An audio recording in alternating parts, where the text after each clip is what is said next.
Hello everybody, you found Nintoonist. The other day, I took a dump. It was a monster, it had to be like the size of Kathmandu was the size of this dump. It was on par to the dump that Neil Patrick Harris produced in A Million Ways to Die in the West. Like seriously, I think I might have lost like 15 pounds. Danny DeVito, well, he would have approved of the dump I took, because he's Danny DeVito. But that's besides the point. If you haven't turned off the video by this point, that means you have a tolerance for poop jokes. And a part of me really appreciates that, and another part of me is disgusted. But thank you for sticking around anyway. This is a game called Zombie Army Trilogy, and it's about zombies. It's a pretty fun game, but it's made from the guys who made Sniper Elite, and so this game is very heavily centered around sniping. So much that the sniper rifle is actually always your primary weapon, your secondary weapon in SMG, and your third weapon Occult, with some, like, steel hand granites and grenades, something like that.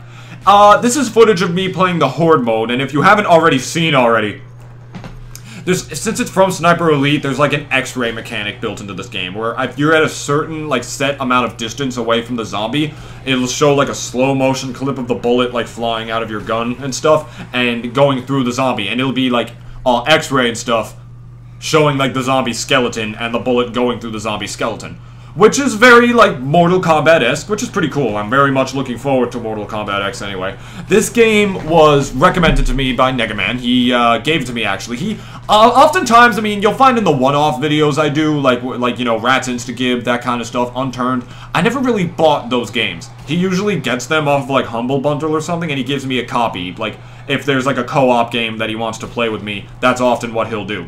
The only exception I can really think of that was, about a year ago, actually, when we played Bloody Trapland, if you remember that. There was a game called Bloody Trapland. It was like a platformer game, and I bought it for myself and him because I really wanted to play that game, and it was so much fun. But I digress. I actually really like zombie games, and not even just really zombie games. I love horde games because of how intense they can be and how reliant on strategy they are. This one is no different. It's a little slower paced because it shares some similarities with, like, CoD Zombies. You know, Call of Duty Zombies, if you're familiar with that game, it can get very, very intense and fun.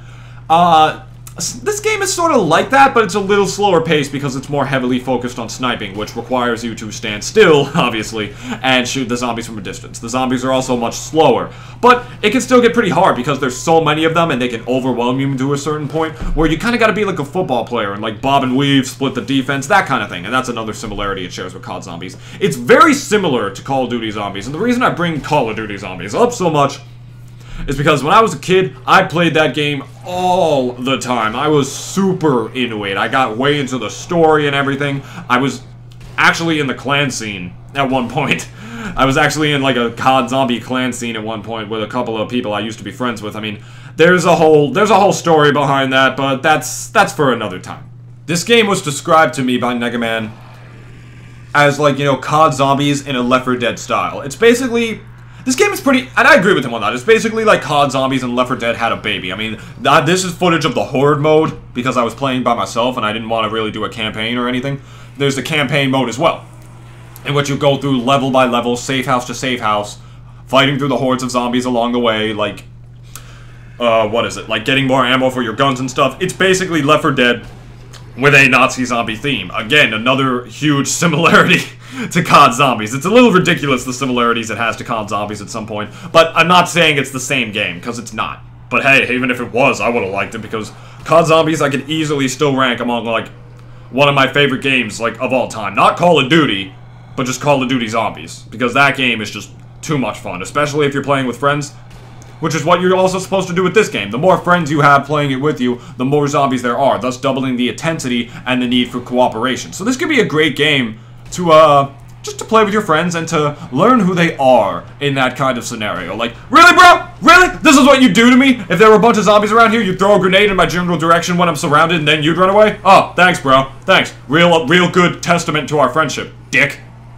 But anyway, yeah, pick up this game, it's a lot of fun. Or don't, I don't really care, because I'm not advertising for it. Hell, I didn't even have to buy it. Somebody got this game for me for a very, very cheap price. So, thank you anyway. But honestly, if you're looking for good cooperative fun, or if you're a fan of shooters or zombies, get this game, it's very fun. Now, to talk about Negaman a little bit, which is kind of why I wanted to make this video, but I also wanted to make it to talk about this game, because I like this game, and it's a lot of fun. But, what was I saying? Yes, I was talking about Negaman. He recommends games to me a lot. because he plays a lot of different games. I don't know how he gets them, where he gets them. He gets a lot of unusual hats and stuff in Team Fortress. Literally, and by his own words, he told to me, it's because he knows a guy. It's because he knows a guy. Apparently he has connections regarding that kind of thing, but hey, I mean, good for him, I don't know. He recommends games to me a lot. And he recommended this one to me, and it's a lot of fun. He got it for me on Humble Bundle, just like Rat's Instagib, for like $1 or $2, and we played it, and we had a great time. But it's not always like that. Even if somebody recommends something to you, it might not be your cup of tea, but you'll never know until you'll try it. I know this because back when I played video games on like a laptop, which was a pretty long time ago, and God, that was an awful experience. I hate thinking back to the Stone Age like that, you know, where we had to just like use a rock as like a keyboard. Then whenever we wanted to turn our computer off, we had to throw it through the window and then put the window back together when we wanted to turn it on. Ugh, it was an awful time with simple pleasures, but at the same time, awful pleasures. So, yeah, I digress on. What was I talking about? Yes, he recommended this game to me, we played it, but it's not always good. He recommended a game to me once that it took a really long time to set up because it required me to download an emulator on my computer. We were in a Skype call for a pretty long time doing this, and I had to download like this PlayStation Portable emulator onto my computer, and then I had to make an account for some sort of service so we could like play it online together because it was like a Steam online gaming service for playing emulator games on a computer together. And I had to download all of that, make accounts for all of that, just so we could play this one game because he really wanted to play it with me. And then I played it with him. And it was, I gotta be honest, it wasn't fun. It was a very boring game in my eyes. No offense, dude. I mean, he already knows this pretty much, but, I mean, I just didn't enjoy the game. The game was Monster Hunter Ultimate, Monster Hunter 3 or Monster Hunter 4 or something like that. And, what was that? It just wasn't fun. We were going, like, from area to area, like, decorating, like, my character and stuff, and we had to go, like, from one area to another, just running around, eventually finding a monster to fight, and I just found the whole experience very boring. It just wasn't my type of game, in a sense. I don't really like games where you just sit around and rank up constantly, and you ranked up for what, you know? But whatever, that's just me. What was I saying? Really, the only fun I had at a certain point playing that game was his character was a woman, and at one point his woman was taking a bath, and she was like in her bathing suit or something, and my character was a dude, and then I just did this little sketch where I went in the hot tub with her and I'm just like,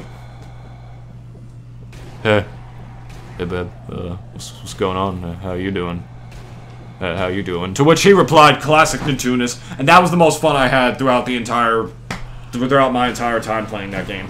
So, moral of the story is, sometimes you should take somebody's recommendation, because you'll never know something unless you try it.